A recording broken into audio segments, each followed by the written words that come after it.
Welcome to the channel Physics by Dr. Jigs, and I am Dr. Jigyasa Sharma, your friendly motherly guide.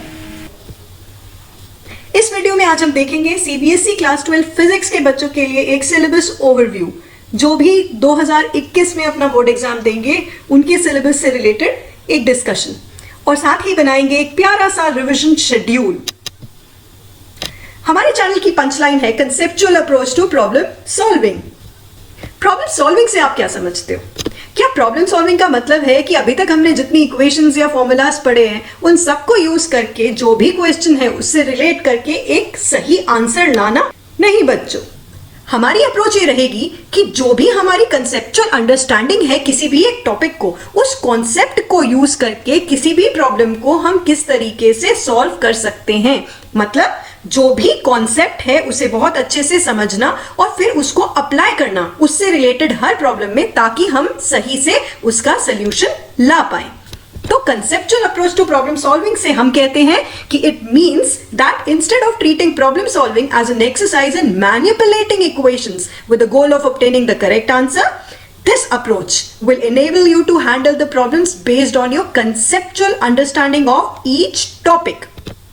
हमारे हर video में हमारी कोशिश रहेगी कि जितने भी टॉपिक्स हैं related to the study of physics for students of class 12, उन सब टॉपिक्स के जितने कॉन्सेप्ट्स हैं उनका एक क्रिस्टल क्लियर व्यू आप सभी के सामने लेकर के आए, ताकि आप सही से समझ पाए एक एक कॉन्सेप्ट और एक एक टॉपिक को। साथ ही साथ हम ये बताना चाहेंगे कि अभी कुछ महीनों में जब तक आपके बोर्ड एग्जाम्स नहीं आते हैं, this is a dedicated channel for the students of class 12 only. यहां पर आपको किसी और क्लास का कोई और वीडियो नहीं मिलेगा। Special focus will be on providing a strong hold on problem solving. आप प्रॉब्लम जितनी भी हैं, फिजिक्स से रिलेटेड जितनी प्रॉब्लम्स हैं, उनको बहुत कंफर्टेबली सॉल्व करें, यही हमारा उद्देश्य रहेगा। साथ ही साथ मोटिव है driving you to effective study for an excellent score. Study हमेशा इफेक्टिव होनी चाहिए। मतलब आपने देखा होगा बहुत बार कि एक बच्चा है 5-6-7 घंटे पढ़ता है, एक बच्चा है 2 घंटे पढ़ता है, परंतु उसका स्कोर ऑलमोस्ट वही रहता है जो वो 5-6-7 घंटे पढ़ने वाला बच्चा है। क्यों? एक बात तो बिल्कुल है कि वो ज्यादा अटेंटिव रहता होगा। दूसरी बात यह है कि जो बच्चा इफेक्टिवली पढ़ता है उसे पता है कि स्टडी करनी कैसे है। इफेक्टिव स्टडी अगर रहेगी, प्रॉपर टाइप की स्टडी होगी, जिस तरीके से जिस टेक्निक से स्टडी करनी चाहिए वैसी ही होगी, तो आप कम समय में अच्छी स्टडी करेंगे और obviously that would lead to a very good और एन एक्सीलेंट स्कोर।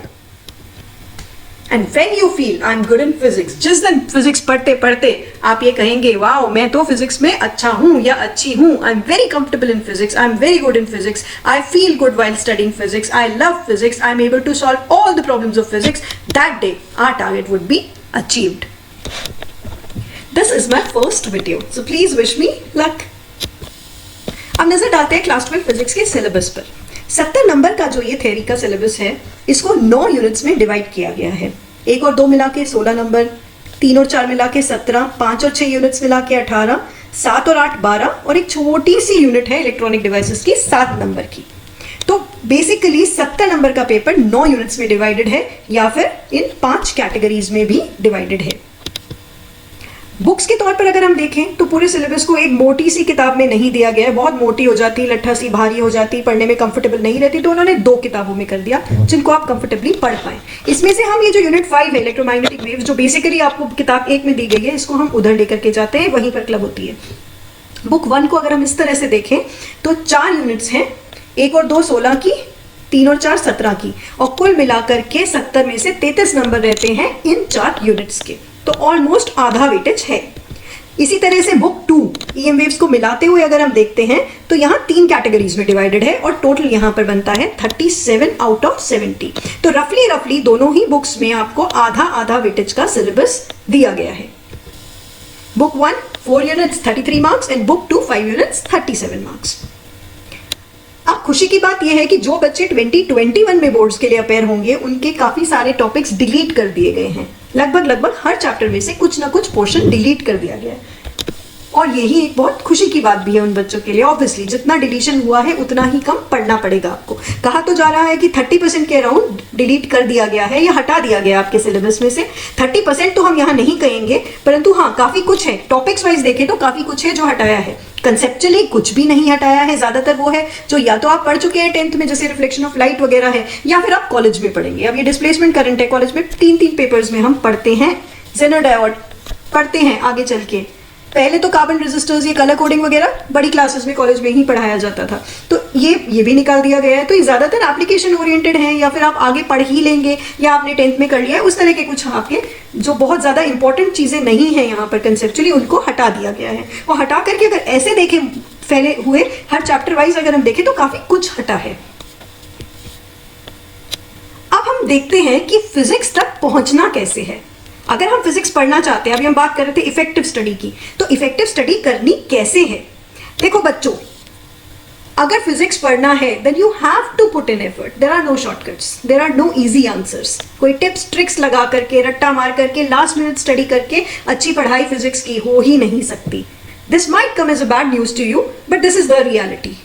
लेकिन साथ ही साथ हम ये भी कहेंगे कि there are so many techniques to try. आप जब फिजिक्स पढ़ते हैं तो बहुत सारे ऐसे तरीके हैं कि उन तरीके से अगर आप पढ़ेंगे तो आप अच्छा पढ़ेंगे, आपकी एक अच्छी अंडरस्टैंडिंग होगी, एक स्ट्रॉन्ग होल्ड होगा उस सब्जेक्ट पर, and obviously that would drive you towards a very good score, a great score.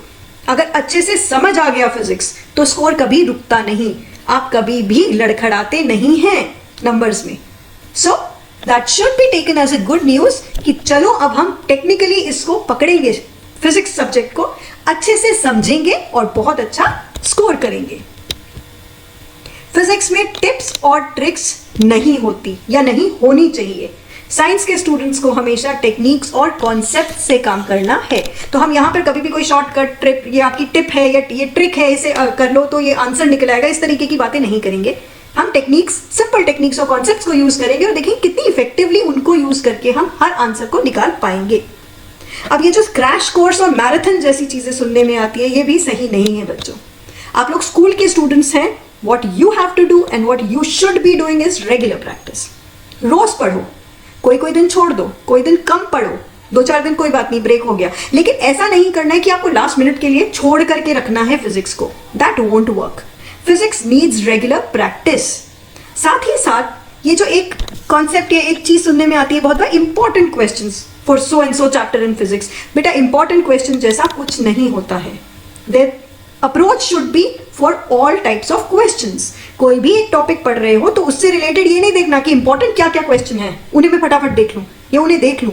आपको ये देखना है कि जो मैंने टॉपिक पढ़ा है अब इसमें से किस किस तरीके के क्वेश्चन पूछे जा सकते हैं। चलो हर तरीके के या हर कैटेगरी के, हर टाइप ऑफ क्वेश्चंस में से एक एक दो दो कुछ कुछ कर लूं। तो ये अगर अप्रोच रहेंगी आपकी कुल मिलाकर के, तो your study of physics is going to be really effective and scoring. Physics is an important subject और इसलिए concentrating on the subject from the start can be the key. That will be the perfect way to understand and score well. जो बच्चा शुरू से ध्यान देता है physics पर वो बहुत अच्छा स्कोर करता है। और ये आपने भी देखा होगा, मान लीजिए आपने कोई एक टॉपिक पढ़ा है अभी और उसी टॉपिक के क्वेश्चंस आप उसी दिन सॉल्व करते हैं टीचर से पढ़ने के बाद, तो वहां पर सॉल्व करना आपके लिए आसान तो रहेगा, ऑब्वियसली एकदम फ्रेश है माइंड में सब कुछ, हल्का बहुत फॉर्मूलाज वगैरह देख लीजिए अभी लर्न नहीं हुए। साथ ही साथ आप अगर ध्यान दें तो उस समय आपके जो डाउट्स निकल करके आते हैं वो आपको बहुत हेल्प करते हैं, क्योंकि आपने अभी फ्रेश पढ़ा है और फिर आपने उससे रिलेटेड कुछ प्रॉब्लम सॉल्व करी, तो कुछ कुछ ऐसा होगा जो आप नहीं कर पाएंगे।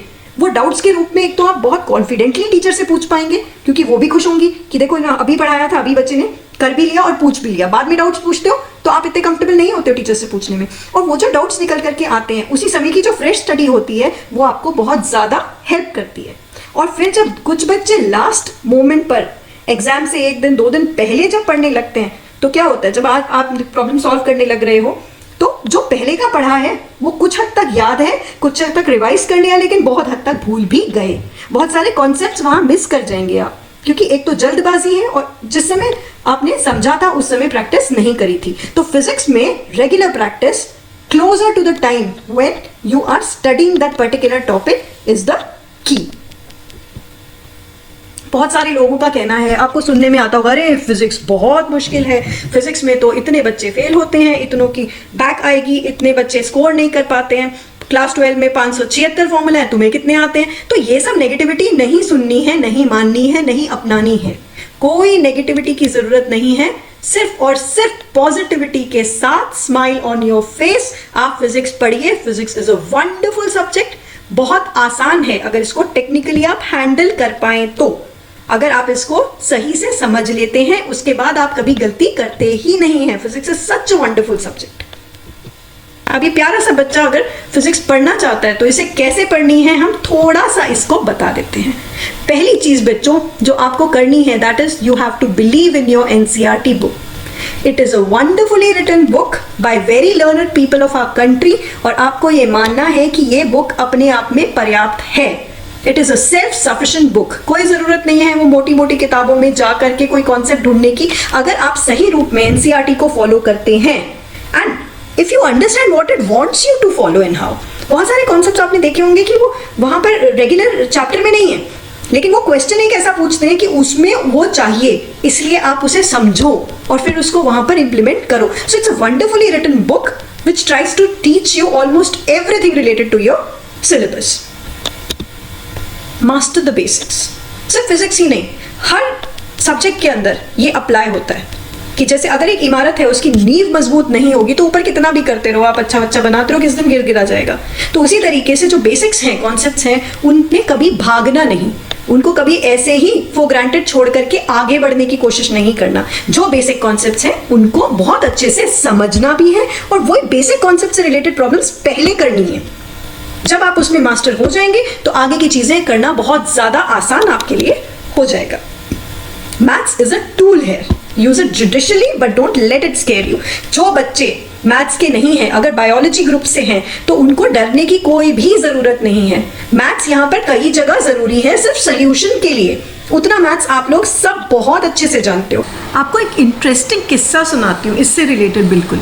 जब नए नए कॉलेज में पढ़ाने गए तो जो इंटरनल का पेपर जैसे एक बार सेट करने के लिए मिला, तो न्यूमेरिकल था किसी इलेक्ट्रॉनिक्स के एक पेपर से रिलेटेड। उस न्यूमेरिकल में नॉर्मली जैसे मान लो कि 20 टेस्ला ही हमेशा वैल्यू देते थे। मैंने सोचा अरे ये हमेशा ही यही वैल्यूज देते हैं तो चलो थोड़ा सा वैल्यूज चेंज कर देते हैं। तो वो जो गिवन वैल्यूज थी इस क्वेश्चन में न्यूमेरिकल में, वो मैंने चेंज कर दी ऑलमोस्ट, अदरवाइज तो वो वैसा ही था न्यूमेरिकल। तो जब ये पेपर लेकर के सीनियर प्रोफेसर के पास पहुंचे तो वो बहुत हंसे उसको देखकर। तो उन्होंने एक बात बोली थी कि जिज्ञासा, we are here to test electronics और physics of the child and not mathematics. बच्चे को मैथ्स में उलझाना नहीं है, उसको सिंपल वैल्यूज देनी है। तो इसी तरीके से आपके फिजिक्स के पेपर में हमेशा आपसे फिजिक्स पूछने की कोशिश करेंगे। कभी भी आपको इस तरह की मैथमेटिक्स नहीं मिलेगी कि आप मैथमेटिक्स में ही उलझ करके रह जाओ। जब आप बहुत सारे क्वेश्चंस सॉल्व करेंगे तो आप देखेंगे मैथ्स को तो बस थोड़ा बहुत यूज करना है।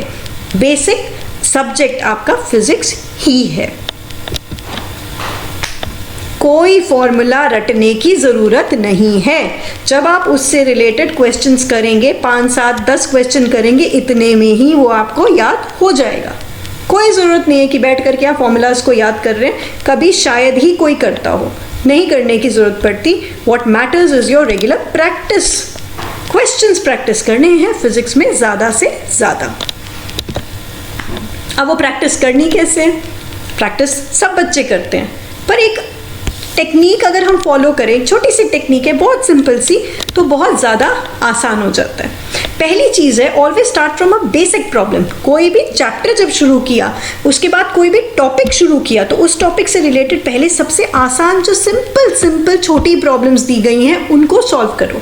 कभी भी ये मत सोचा रहे तो डायरेक्ट फॉर्मूला रिलेटेड है, इसे तो हम कर ही लेंगे, उन्हें भी करो। पहले बेसिक प्रॉब्लम्स करो, उसके बाद उनसे ही रिलेटेड हाई एंड प्रॉब्लम्स पर जाओ, जहां पर शायद कुछ और भी कॉन्सेप्ट किसी और चैप्टर के या उसी चैप्टर के किसी और टॉपिक के रिलेटेड हो। तो moving step by step is the की।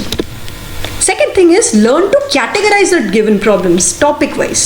जब आपके एनसीईआरटी एक्सरसाइज में दिए हैं 20, 25, 30 क्वेश्चंस दिए हैं, उनको आप कैटेगराइज कर करके अगर सॉल्व करोगे कि कितने डायपोल से रिलेटेड है, कितने गॉस लॉ और फ्लक्स से रिलेटेड है, कितने इलेक्ट्रिक फील्ड से रिलेटेड है, और उनको जब वो पर्टिकुलर टॉपिक कर रहे होगे तभी उन क्वेश्चंस को कर डालो।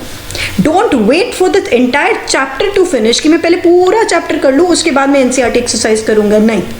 आप जो टॉपिक कर लेते हैं उसी टॉपिक से रिलेटेड जितनी प्रॉब्लम्स हैं, एग्जाम्पलर में हैं, एग्जाम्पल्स हैं, एक्सरसाइजेज हैं, या जो भी हेल्प बुक आपने ली है उसमें है, प्रीवियस ईयर क्वेश्चंस में है, उनको कैटेगराइज करके वहीं के वहीं करने की कोशिश कीजिए टॉपिक वाइज।